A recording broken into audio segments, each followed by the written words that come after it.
द्वारका में जो घटित हुआ वो केवल दुर्योधन और अर्जुन ही जानते हैं। दुर्योधन को केवल आपने भ्रम दिया और शक्ति दी अर्जुन को। नारायणी सेना को चुनना दुर्योधन का चुनाव था मित्र। मैंने तो उसे केवल विकल्प दी। अब दुर्योधन ने क्या चुना ये तो उसका निर्णय है। इसमें मैं क्या कर सकता था? आप जो कर सकते थे आपने किया माधव, और उसका परिणाम वही हुआ जो आप चाहते थे। यदि आप पक्षपाती नहीं होते तो अर्जुन को देखते ही आप उससे पूछते कि वो युधिष्ठिर के स्थान पर वहां क्या कर रहा है, परंतु आपने ऐसा नहीं किया। यदि तुम दुर्योधन के चुनाव पर निराश हो तो खेल मैंने नहीं, उसके दम, उसके लालच, उसके अहंकार ने खेला है मित्र। आप भी भली भांति जानते हैं कि दुर्योधन युधिष्ठिर से कहीं अधिक सक्षम शासक है। इस समय भारत को शासक की नहीं, धर्म की आवश्यकता है, धर्मराज की आवश्यकता है मित्र। फिर भी मैंने तुम्हारे तथाकथित सक्षम शासक को विकल्प दिए मित्र, जो विकल्प चुनने में ही चूक गया। वो कैसा सक्षम शासक मित्र? और मेरे विकल्प का क्या? आपने मुझे विकल्प क्यों नहीं दिया? कौरवों और पांडवों के मध्य आपने मुझे क्यों छोड़ दिया? क्या आपकी दृष्टि में मेरा कोई महत्व नहीं केशव? मैंने तो सदैव तुम्हें विकल्प दिए मित्र। अब तुमने ही मुझे नहीं चुना तो उसके लिए तुम स्वयं उत्तरदायी। मैंने तो वर्षों पहले तुम्हारा सारथी बनना स्वीकार किया था मित्र, परंतु तुमने ही अलग मार्ग चुना। मैं तुम्हें सदा धर्म के लिए लड़ते देखना चाहता था, परंतु तुमने सदैव दुर्योधन के छल का साथ लिया। परंतु अब भी कुछ नहीं बिगड़ा। तुम्हारे लिए अब भी अवसर शेष है मित्र। तुम मनुष्य श्रेष्ठ हो, परंतु अनुचित स्थान पर। उचित स्थान का चुनाव करो मित्र। ये विकल्प नहीं है माधव, और यदि आप इसी को विकल्प कहते हैं तो आप ऐसा विकल्प मुझे अनेक बार दे चुके हैं, और मैंने सदा आपसे कहा कि ऐसा संभव नहीं है। मुझे इस बात का खेद रहेगा कि आप मेरे साथ नहीं होंगे, परंतु ये खेद मैं अपने मित्र को नहीं होने दूंगा, जिस मित्र ने मुझ पर विश्वास किया। आप अपना धर्म निभाइए और मैं अपना ऋण चुकाऊंगा वासुदेव।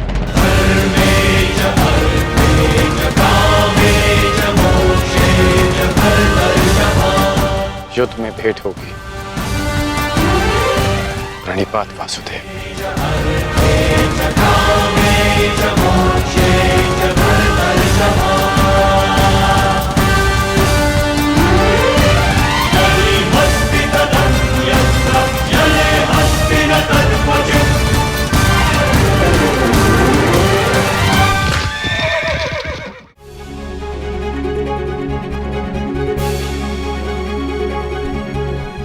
आज वासुदेव हमारे साथ हैं,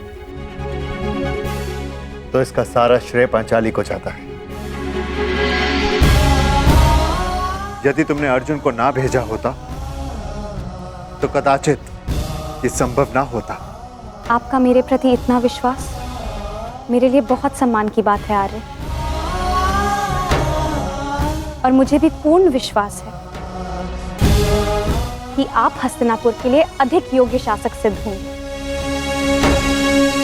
अरे कोई जाओ, समझाओ, बताओ उसे कि कितनी बड़ी भूल कर रहा है वो। भूल तो तुम कर रहे हो दुर्योधन।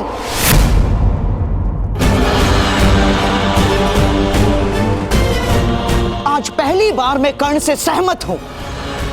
तुम्हें नारायणी सेना के स्थान पर कृष्ण को ही चुनना था, ये क्या कर लिया तुमने? अरे मैंने क्या किया मामाश्री? उस कृष्ण ने वहां वचन दिया कि वो युद्ध में अस्त्र नहीं उठाएगा, तो फिर मैं नारायणी सेना को छोड़कर उस निहत्थे कृष्ण को चुनकर क्या कर लेता? अब हमारे विरुद्ध पूरी नारायणी सेना होगी जो हर प्रकार की व्यू रचना में निपुण है। हमें अपने सैनिकों को श्रेष्ठ प्रशिक्षण देना होगा।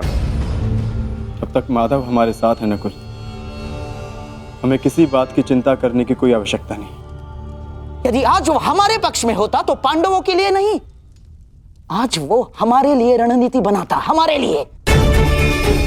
उसका वास्तविक अस्त्र तो उसकी नीति ही है। वो कृष्ण कोई साधारण मनुष्य नहीं है ना। अरे महामायावी है वो, महामायावी। वो समय को अपने मुताबिक चलाना जानता है, और इतना ही नहीं, वो अपने पक्ष के अनुसार परिस्थितियां भी बदल देता है। समझ गए? इसीलिए हम आरंभ से चाहते थे कि पांडवों से कैसे अलग कर दिया जाए उस छलिए को, परंतु तुमने इतना बड़ा अवसर गवा दिया। क्या किया ये है? क्या कर दिया ये तुमने? उचित कहा आर्य। अब चाहे जो हो जाए, कौरवों की पराजय निश्चित है, क्योंकि ये धर्म युद्ध है। विजय धर्म की ही होगी, और वासुदेव के हमारे पक्ष में आने के साथ साथ न्याय और धर्म भी हमारे पक्ष में है। विजय हमारी होगी।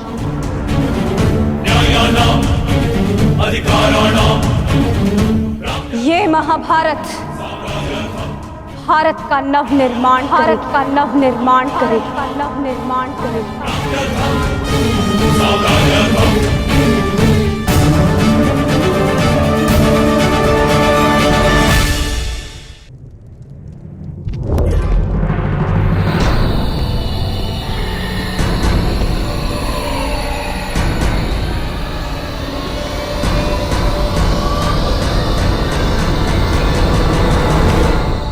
अच्छा हुआ कर्ण, तुम आ गए।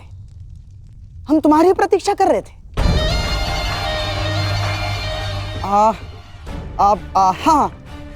सभा का आरंभ मैं सबसे पूर्व महाराज धृतराष्ट्र को राजकुमारी लक्ष्मणा के विवाह की बधाई देकर करना चाहता हूं। बधाई हो महाराज। और हाँ, अत्यंत खेद के साथ मुझे ये भी कहना पड़ रहा है कि ये अंतिम शुभ अवसर था जिसमें सारे कुरुकुल ने भाग लिया। हाँ, क्या पता इस युद्ध के पश्चात कौन जीवित रहेगा और कौन नहीं।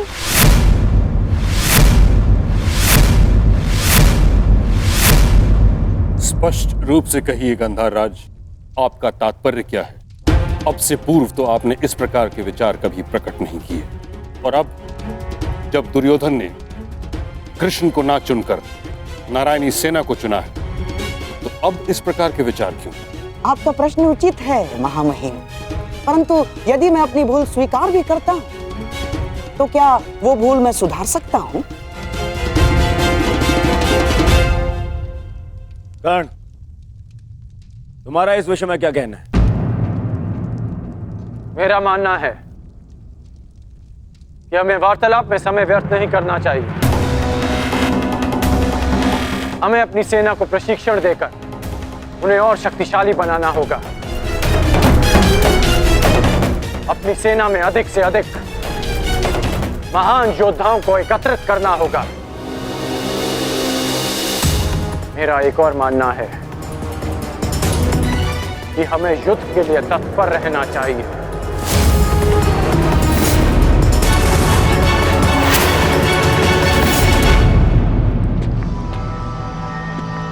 क्या तुम्हें भी यहाँ उपस्थित होने के लिए कहा गया?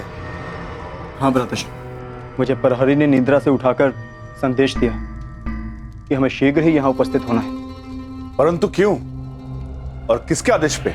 ये आदेश मैंने दिया है।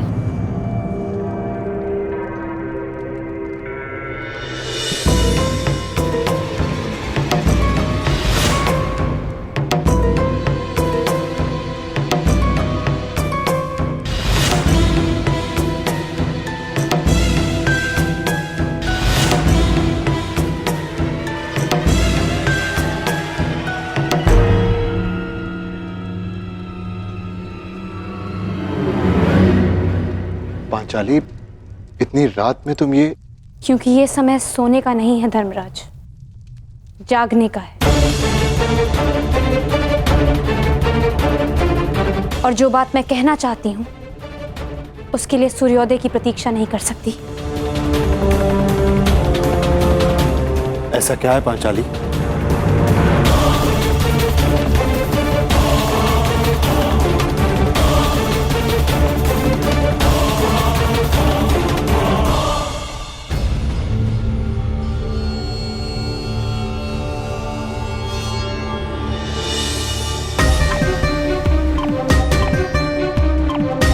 पांचाली, ये तिथि कैसी?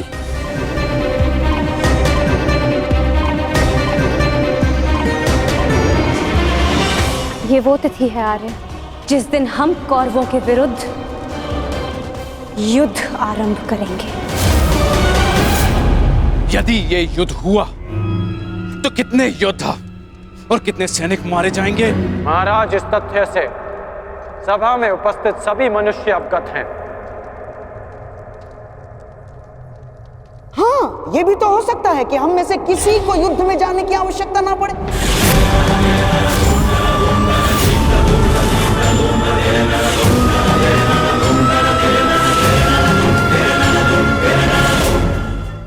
हम भी नहीं चाहते कि ये युद्ध हो। हमारा प्रयास है कि हस्तिनापुर के मस्तक पर इस महाविनाशी युद्ध का कलंक न लगे।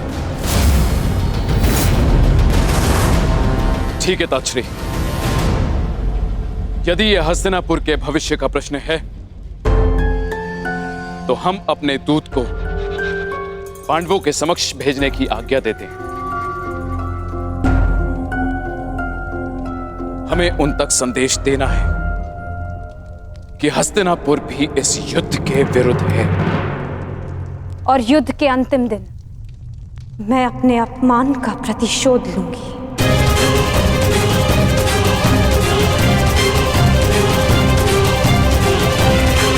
जिस दिन दुर्योधन का